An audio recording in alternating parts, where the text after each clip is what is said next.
ज़रा बेटा काइंडली बताइएगा, आवाज़ आ रही है? थोड़ा सा नेट का इशू था। यस सर, आ रही है। ओके जी। तो फार्मूले की हम मेरे बेटा बात कर रहे थे, तवज्जो देके ज़रा गौर से देख लीजिएगा कि कॉम्पिटेंट इफेक्ट का हमारा टॉपिक है और हम जनाब इसके जो है वो न्यूमेरिकल हम कर रहे हैं। थोड़ा सा बैक कर लेते हैं। चैप्टर नंबर 17 हमारे पास है। बिस्मिल्लाहिर्रहमानिर्रहीम, शुरू अल्लाह के नाम से जो बड़ा मेहरबान और निहायत रहने वाला है। चैप्टर नंबर 17 कॉम्पिटेंट इफेक्ट है, इसका नाम है जनाब अली, और इसमें हम कॉम्पिटेंट इफेक्ट के न्यूमेरिकल हम जनाब करेंगे। कॉम्पिटेंट इफेक्ट के न्यूमेरिकल जनाब हम करेंगे, और जो फार्मूला है डेल्टा लेमडा को कॉम्पिटेंट शिफ्ट कहते हैं। प्लांक कांस्टेंट h होता है जिसकी वैल्यू 6.63 10⁻⁻34 जूल इंटू सेकेंड होती है। Rest mass of electron m0 होता है जिसकी वैल्यू 3 × 10⁸ मीटर पर सेकेंड होती है। थीटा को कहा जाता है स्कैटरिंग एंगल। थीटा का नाम क्या होता है मेरे बेटा? थीटा का नाम होता है स्कैटरिंग एंगल जनाब, थीटा का नाम होता है स्कैटरिंग एंगल जनाब, थीटा का नाम होता है। अब कुछ न्यूमेरिकल करने जा रहे हैं, तवज्जो खुद से गौर से देखिएगा। ये कॉम्पिटेंट इफेक्ट ना एग्जामिनेशन आपके हवाले से बड़ा इंपॉर्टेंट टॉपिक है। इसकी वजह ये है कि ये या तो सवाल की सूरत में या आपके पास न्यूमेरिकल की सूरत में हर दफ़ा ये पेपर की ज़ीरत ज़रूर होता है। ये लाजमी तौर पे पेपर में कहीं ना कहीं हमारे पास जनाब जो वो मौजूद होता है। ठीक है जनाब, सुनिए ज़रा गौर से। X rays are scattered from a target material. The scattering radiation is viewed at an angle of 90 degrees with respect to the incident beam. Find the competent shift in the wavelength. सवाल को जरा समझ ले, गौर से तवज्जो से देख ले। आप देखो इस पर एक्स रेस का नाम आ जाएगा, कभी कभी गैमा रेस का नाम आ जाएगा। आपने इन तमाम चीज़ों को नहीं देखना है। अक्सर लोग कहते थे आपने एक्सरे पढ़ाया नहीं, एक्सरे का न्यूमेरिकल आया था। भाई इस न्यूमेरिकल के एक्सरे से कोई लेना देना नहीं है। ये न्यूमेरिकल जो है बेसिकली किसका है? कॉम्पिटेंट इफेक्ट का आपके पास ये न्यूमेरिकल है। X-rays are scattered from a target material. The scattered radiation is viewed at an angle of 90 degrees with respect to the incident beam. Find the competent shift in the wavelength. तवज्जो देखिए, गौर से देखिएगा मेरे बेटा। सूरत हाल की बात करते हैं, डेटा की बात करते हैं, गिवन की बात करते हैं। तो स्कैटरिंग एंगल क्या गिवन है मेरे बेटा? आपको स्कैटरिंग एंगल गिवन है थीटा, जो 90 डिग्री है। कितना है मेरे बेटा? 90 डिग्री आपका स्कैटरिंग एंगल हमारे पास गिवन है। जो रेस्ट मास ऑफ इलेक्ट्रॉन है, जो इलेक्ट्रॉन का रेस्ट मास होता है मेरे बेटा 9.11 10⁻31 किलोग्राम होता है। वेलोसिटी ऑफ लाइट भी यूनिवर्सल कांस्टेंट है, 3 × 10⁸ मीटर पर सेकंड होती है। और उसके बाद रिक्वायर्ड हमारे पास है कॉम्पिटेंट शिफ्ट। क्या रिक्वायर्ड है मेरे बेटा? ये बज़ाहिर बड़े आसान से न्यूमेरिकल है, फार्मूला भी छोटा सा है, मगर ईमानदारी की बात यह है मेरे बेटा कि एग्जामिनेशन हॉल के अंदर बैठना, उन 3 घंटों के अंदर पूरी किताब के फार्मूलों का बैक वक्त दिमाग में आना, ये कोई आसान काम नहीं है। ईमानदारी की बात ये भाई, ये आसान काम नहीं है। पढ़ते हुए तो बड़ा आसान मामला होता है, आज पढ़ रहे हैं, फार्मूला सामने लिखा हुआ है, 2 मिनट में मैगल कर लेंगे। एग्जामिनेशन हॉल के अंदर बैठ के फार्मूला याद आना, ये सिर्फ प्रैक्टिस से आता है। कॉम्पिटेंट शिफ्ट हमने फाइंड आउट करना है, डेल्टा लेमडा की वैल्यू हमने मालूम करनी है। फार्मूला क्या होता है? Delta lambda is equal to h/m0c1 - cos theta. कुछ भी नहीं करना, सिर्फ फार्मूले के अंदर वैल्यू पुट करनी है, कुछ भी नहीं करना है, सिर्फ फार्मूले के अंदर वैल्यू पुट करनी है। h की वैल्यू कितनी है? 6.63 10⁻⁻34। m0 की वैल्यू 9.11 10⁻⁻31 है। और c की वैल्यू हमारे पास कितनी है? 3 × 10⁸ मीटर पर सेकेंड है। कितनी है? 3 × 10⁸ मीटर पर सेकेंड है। इसको बार बार सही करता हूँ, ये बार बार जो है इसका मामला आउट हो जाता है। 3 × 10⁸ मीटर पर सेकेंड ये वेलोसिटी ऑफ लाइट हमारे पास है। कैलकुलेट और 1 - cos थीटा। कैलकुलेटर से इसको मेरे बेटा आप सॉल्व कर लीजिएगा। तवज्जो दे के गौर से देख ले तो ये वैल्यू हमारे पास आएगी मेरे बेटा। cos 90 की वैल्यू कितनी होती है? 0 होती है। cos 90 की वैल्यू कितनी होती है? 0 होती है, तो ये 1 हो जाएगा। इस पूरे को सॉल्व करेंगे तो ये आंसर आएगा। अगर आपको थोड़ा सा याद हो, सुनना बेटा मेरे बेटा गौर से, अगर आपको थोड़ा सी बात याद हो तो इस पूरी वैल्यू को h/m0c का नाम होता है कॉम्पिटेंट वेवलेंथ। क्या नाम होता है? कॉम्पिटेंट वेवलेंथ होता है। तो कॉम्पिटेंट वेवलेंथ की वैल्यू होती है 2.43 × 10⁻12 मीटर होती है। शायद मैंने बताया भी हो, ये एग्जाम में MCQs के अंदर ही पूछते हैं। एग्जाम के अंदर MCQs के अंदर ही पूछते हैं कि कॉम्पिटेंट वेवलेंथ की वैल्यू क्या होती है। h/m0c को, किसको मेरे बेटा? जो h/m0c होता है, इसका नाम होता है कॉम्पिटेंट वेवलेंथ। ये जो पूरा फैक्टर है यहाँ पर आगे जो लिखा है मेरे बेटा, ये जो पूरा फैक्टर आपके आगे लिखा हुआ है 1 - cos थीटा, इसकी वैल्यू तो 1 हो जाएगी। इसकी वैल्यू कितनी हो जाएगी? इसकी वैल्यू 1 हो जाएगी, इसलिए कॉस 90 0 होता है। तो ये आपका एक छोटा सा न्यूमेरिकल हो गया, मासूम सा, बहुत ही सीधा सा न्यूमेरिकल था, इतना सीधा भी नहीं आता, थोड़ा सा मुश्किल तो होगा। अब क्या आता है, जरा तवज्जो देके गौर से देखिएगा। नेक्स्ट सवाल के ऊपर जनाब जाते हैं। नेक्स्ट सवाल जनाब करने जा रहे हैं। ये सवाल है जनाब अली, मुझे इसका ईयर याद नहीं है, मगर है सवाल पास पेपर का। मुझे एग्जैक्टली ईयर याद नहीं है, मगर है सवाल पास पेपर का। In a Compton scattering process, Compton scattering process में द फ्रैक्शनल चेंज इन, बल्कि आई थिंक 18 या 19 का सवाल है ये। The fractional change in the wavelength of x ray photon is 1% at an angle of 120 degrees. Find the wavelength of X-ray used in the experiment. सुनो जरा गौर से, ये बुक का सवाल है, बल्कि ये बुक का भी सवाल है और ये पास पेपर में आया हुआ सवाल भी है। In a Compton scattering process, Compton effect है, in a Compton scattering process the fractional change in the wavelength of X-ray is 1% at an angle of 120 degree. Find the wavelength of X-ray used in this process. अब इसमें जो मसला है ना आप लोगों के लिए, खासतौर तौर पे प्री मेडिकल वालों के लिए, वो है फ्रैक्शनल चेंज इन वेवलेंथ। वो मसला क्या है मेरे बेटा, फ्रैक्शनल चेंज इन वेवलेंथ हमारे पास प्रॉब्लम है। अगर मेरे बच्चा सिर्फ लिखा होता चेंज इन वेवलेंथ, क्या लिखा होता मेरे बेटा, अगर सिर्फ लिखा होता चेंज इन वेवलेंथ, तो इसको बोलते डेल्टा लैम्डा। क्या बोलते हैं इसको? अगर सिर्फ लिखा होता चेंज इन वेवलेंथ, तो इसको क्या कहा जाता, डेल्टा लैम्डा कहा जाता। अगर डेल्टा लैम्डा को हम क्या करें, इनिशियल से डिवाइड कर दें, तो उसका नाम होता है फ्रैक्शनल चेंज। फ्रैक्शनल के मतलब क्या होता है मेरे बेटा, अगर चेंज को डिवाइड कर दे इनिशियल वैल्यू से, क्या करें मेरे बेटा, अगर चेंज को डिवाइड कर दे किससे, इनिशियल वैल्यू से अगर डिवाइड कर दे, तो इसे कहा जाता है फ्रैक्शनल चेंज। अब ये डेटा लिखता हूं तो आपको बेहतर इसका आइडिया होगा। डेटा बनाते हैं मेरे बेटा। गिवन हमारे पास क्या है, फ्रैक्शनल चेंज इन वेवलेंथ। फ्रैक्शनल चेंज इन वेवलेंथ को कहा जाता है डेल्टा लैम्डा अपॉन लैम्डा। क्या बोलते हैं, डेल्टा लैम्डा अपॉन लैम्डा। 1% के मतलब होता है 1/100। 1% के मतलब क्या होता है, 1/100। जो परसेंटेज के फार्मूले हमारे होते हैं, वहां से हम वैल्यू अगर निकाले, तो डेल्टा लैम्डा अपॉन लैम्डा 1% है। जब परसेंटेज को वैल्यू में कन्वर्ट करेंगे तो ये हो जाएगा 1/100। क्या हो जाएगा, 1/100 हो जाएगा। स्कैटरिंग एंगल कितना गिवन है आपको, at an angle of theta को गिवन है 120 डिग्रीज। थीटा की वैल्यू, स्कैटरिंग एंगल की वैल्यू 120 डिग्रीज गिवन है। बाकी दो चीजें तो फिक्स है, तीन चीजें फिक्स है। क्या, रेस्ट मास ऑफ इलेक्ट्रॉन 9.11 10 की पावर -31, जो वेलोसिटी ऑफ लाइट है c3 × 10 की पावर 8 मीटर पर सेकेंड। एक और चीज लिखना भूल गया, आप लिख देना प्लांक कांस्टेंट। क्या लिखेंगे मेरे बेटा, एक और चीज इसके अंदर लिखी जाएगी जिसका नाम होगा क्या मेरे बेटा, प्लांक्स कांस्टेंट हमारे पास होगा, जो 3 × 10 की पावर 8 मीटर पर सेकेंड होगा।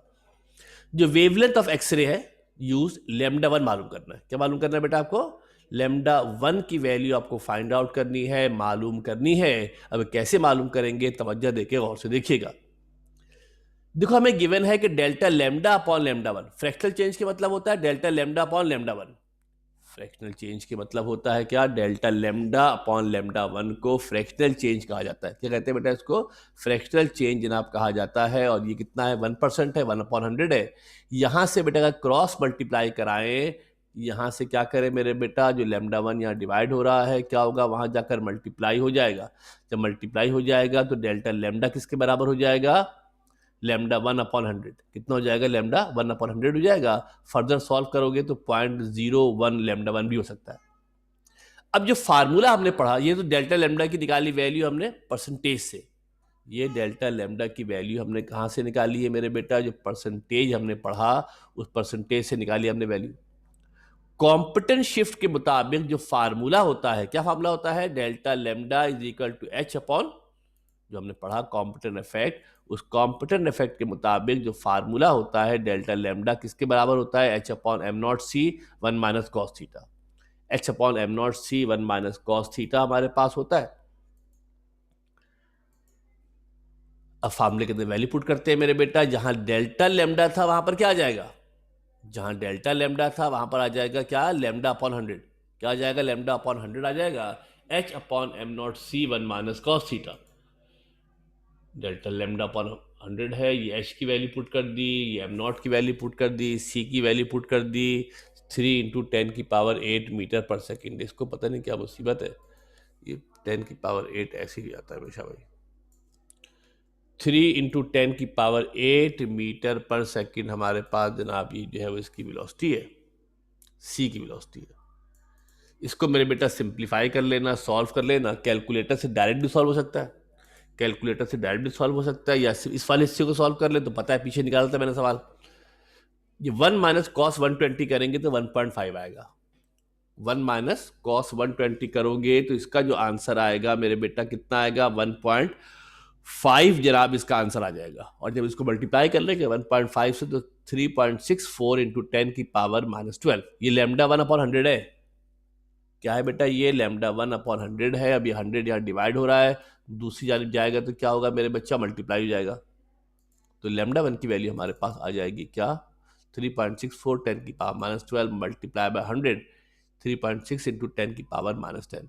ये अच्छा इंपॉर्टेंट सवाल है, ख्याल रखिएगा, इसलिए कि ये एक ही फार्मूला है या एक ही दो सवालात है, ज़्यादा सवाल है भी नहीं, मगर ये एग्जाम में आते हैं। और चूंकि कोर्स रेड्यूस किया गया है तो रेड्यूस करने के नतीजे में तो पहले ही बहुत सारी चीज़ें कम पड़ गई हैं, तो पेपर बनाने में सवाल ही कम पड़ेंगे। या तो कॉम्पिटेंट इफेक्ट सवाल में आएगा, सवाल में नहीं आया तो उसका न्यूमेरिकल लाजमी आएगा। या तो कॉम्पिटेंट इफेक्ट सवाल में आएगा, अगर सवाल में नहीं आया मेरे बच्चा तो इसका न्यूमेरिकल लाजमी आएगा। ध्यान से तवज्जो दे के न्यूमेरिकल आप कर लीजिएगा, ध्यान से तवज्जो दे के न्यूमेरिकल जनाब कर लीजिएगा। इसके बाद जनाब हम देखते हैं कि 2017 का सवाल ये वाला है। ये बेसिकली जब हमने लास्ट सवाल किया ना, जो लास्ट हमने सवाल किया था वो बुक का सवाल था, जो लास्ट हमने सवाल किया बुक का सवाल था, ये इसका रिवर्स सवाल है। ये इसका रिवर्स सवाल इन्होंने किया। मैंने आपको बताया है कि 2017 से इन्होंने नया काम शुरू किया है। 2017 से इन्होंने ये किया है कि बुक वाले ही सवालात हैं, उन्हीं सवालात को पूछा है, मगर गिवन और रिक्वायर्ड घुमा दिए। जो आप क्लास के अंदर पढ़ते हैं या जो बुक के अंदर गिवन, जो चीज़ें गिवन है उनको रिक्वायर्ड कर दिया, और जो बुक के अंदर रिक्वायर्ड थे उनको गिवन कर दिया है। ये वही सवाल है, गौर से देखें कि the wavelength, X-rays of wavelength 3.64 × 10⁻10 मीटर is used in Compton scattering process। Compton scattering process में हमने क्या किया है, वेव एक्स रेस को इस्तेमाल किया है, जिसकी वेवलेंथ कितनी गिवन है, 3.64 10⁻10 मीटर। अगर आपको याद आए तो पिछले सवाल में ये आंसर आया था हमारा। Is use in Compton scattering process, find the fractional change in wavelength for scattering angle of 120 degree. 120 degree के स्कैटरिंग एंगल पर, किस पर मेरे बेटा, 120 डिग्री के स्कैटरिंग एंगल पर हमने क्या करना है, कॉम्पिटेंट वेवलेंथ की वैल्यू मालूम करनी है। किसकी वैल्यू मालूम करनी है, क्या मालूम करना है हमने, कॉम्पिटेंट फ्रैक्शनल चेंज इन वेवलेंथ हमने मालूम करना है। पहले फ्रैक्शनल चेंज इन वेवलेंथ गिवन था, और अगर आपको याद हो तो हमने क्या किया था, λ1 निकाला था। इस मरतबा हमें λ1 दे दिया है, फ्रैक्शनल चेंज इन वेवलेंथ निकालना है। बिल्कुल उसका रिवर्स सवाल है ये। गिवन की बात करते हैं मेरे बेटा, वेवलेंथ ऑफ एक्सरे λ1 गिवन है कितना, 3.64 10⁻10 मीटर है। स्कैटरिंग एंगल थीटा गिवन है कितना मेरे बेटा, स्कैटरिंग एंगल थीटा गिवन है हमारे पास कितना, 120 डिग्री। वही सवाल है, रेस्ट मास ऑफ इलेक्ट्रॉन भी फिक्स है, वेलोसिटी ऑफ लाइट भी फिक्स है, तो यूनिवर्सल कांस्टेंट है। इसमें ऐड कर लेना किसका मेरे बेटा, प्लांक कांस्टेंट ऐड कर लेना। क्या ऐड कर लेना इसके अंदर, प्लांक कांस्टेंट इसके अंदर मेरे बेटा ऐड कर लेना। फ्रैक्शनल चेंज इन वेवलेंथ हमको मालूम करना है, डेल्टा लैम्डा अपॉन लैम्डा। और डेल्टा लैम्डा अपॉन लैम्डा की अगर हम बात करेंगे तो डेल्टा लैम्डा किसके बराबर होगा, ये हमने ऊपर वाले फार्मूले में सुना गौर से। जो डेल्टा लैम्डा होता है वो कॉम्पिटेंस शिफ्ट के मुताबिक, जो डेल्टा लैम्डा होता है वो कॉम्पिटेंस शिफ्ट के मुताबिक किसके बराबर होता है, एच अपॉन, पीछे से देख लो मेरे बेटा, बता देता हूँ फार्मूला जो हमने लिखा, जो फार्मूला हमने आपको मेंशन किया था, अगर आपको याद हो मेरे बेटा, तो हमने कहा था जहाँ जो डेल्टा लैम्डा है वो H upon M not C1 - cos theta के बराबर है। तो हमने क्या किया मेरे बेटा इस सवाल के अंदर, अगर आप तवज्जो दे के गौर से देखो मेरे बेटा, तो हमने क्या किया, जहाँ डेल्टा लैम्डा था उसकी जगह पर क्या लिख दिया, एच अपॉन एम नॉट सी लिख दिया, 1 - cos थीटा अपॉन λ1। अब सब चीज़ें ही पता है, सारी की सारी चीज़ें आपको पता हैं, तमाम की तमाम चीज़ें आपको मालूम है, एच पता है, एम नॉट पता है, सी पता है, वन जो λ1 था उसको 1/h/λ1 कर सकते हैं। Just we have to substitute the value, सिर्फ मेरे बेटा आपने वैल्यू सब्सटीट्यूट करनी है, वैल्यू आपने मेरे बेटा पुट करनी है। अगेन पता नहीं क्या हुआ है, ये सी पसंद नहीं आ रहा है इसको भाई। तो जनाब ये 3 × 10⁸ मीटर पर सेकेंड है, ये सारी वैल्यू मैंने पुट कर दी है, सारी जो वैल्यू थी वो सारी वैल्यू हमने सब्सटीट्यूट कर दी है। 1 - cos थीटा 1/λ1 था, देख लो गौर से, अगर समझ में नहीं आ रही बात तो तवज्जो दे के देख ले मेरे बेटा कि एक तो हिस्सा ये वाला है, इस हिस्से की वैल्यू तो मैंने यहाँ तक पुट कर दी, और अगला हिस्सा जो बेटा मेरे पास है वो अगला हिस्सा कौन है, अगला हिस्सा ये वाला है, इस हिस्से की वैल्यू मैंने यहाँ पुट कर दी है। तवज्जो से समझ लेना बेटा, इसकी वैल्यू मैंने यहाँ पुट कर दी है। बाकी आप कैलकुलेटर से सॉल्व कर लेना। बाकी मेरे बच्चे आप कैलकुलेटर से इसको सॉल्व कर लीजिएगा, सॉर्ट आउट कर लीजिएगा। तो कैलकुलेटर से सॉल्व करेंगे तो 0.01 आंसर आएगा। कैलकुलेटर से सॉल्व करेंगे तो 0.01 हमारे पास जनाब आंसर आ जाएगा। 0.01 हमारे पास जनाब आंसर आ जाएगा। और अगर इसको हम क्या करना चाहें, परसेंटेज में करना चाहें, आमतौर पर परसेंटेज में करते हैं, हमने कहा नहीं था करते तो अच्छी बात है, परसेंटेज में करना होगा तो 100 से मल्टीप्लाई कर देंगे। परसेंटेज में करना होगा तो क्या करोगे मेरे बच्चा, इसको 100 से मल्टीप्लाई कर दोगे। परसेंटेज में करना होगा तो क्या करेंगे, इसको 100 से मल्टीप्लाई कर देंगे। 100 से मल्टीप्लाई कर देंगे तो क्या हो जाएगा मेरे बेटा, 1%। कितना आंसर आएगा मेरे बेटा, 1% जनाब इसका आंसर हमारे पास जो आ जाएगा। कितना आंसर आ जाएगा, 1% इसका आंसर हमारे पास जनाब जो वो आ जाएगा। ये गौर से देखो तो बिल्कुल रिवर्स सवाल है पीछे वाले का, बिल्कुल पीछे वाले का रिवर्स सवाल है। ये किया यही था इन्होंने, जो बुक के जो पिछले वाला मैंने कराया वो बुक का सवाल है। जो पिछला वाला मैंने आपको सवाल करवाया है ये बुक का हमारे पास सवाल है। और ये उसी सवाल को इन्होंने 2017 में क्या किया, रिवर्स कर दिया है, सवाल को आगे पीछे कर दिया है। तो एक बात ख्याल रखना कि जितने भी सवाल आपको कराए जा रहे हैं यहाँ पर, जितने भी सवाल कराए जा रहे हैं, आप ये बात ध्यान में रखना कि हो सकता है कि पेपर के अंदर गिवन को रिक्वायर्ड, रिक्वायर्ड को गिवन, लकीर के फ़कीर ना बनो। न्यूमेरिकल सीखने की कोशिश करो, सिंप्लीफिकेशन कैलकुलेशन सीखने की कोशिश करो। सवाल को आगे पीछे दाएं बाएं घुमाया जा सकता है, पक्का आपको पता होना चाहिए। कोई सवाल करना चाहे तो सवाल कर ले भाई। कोई सवाल है, कोई सवाल नहीं करना भाई, कुछ नहीं पूछना। दूसरा मेरे बेटा ये बताओ कि जो मिड टर्म के हवाले से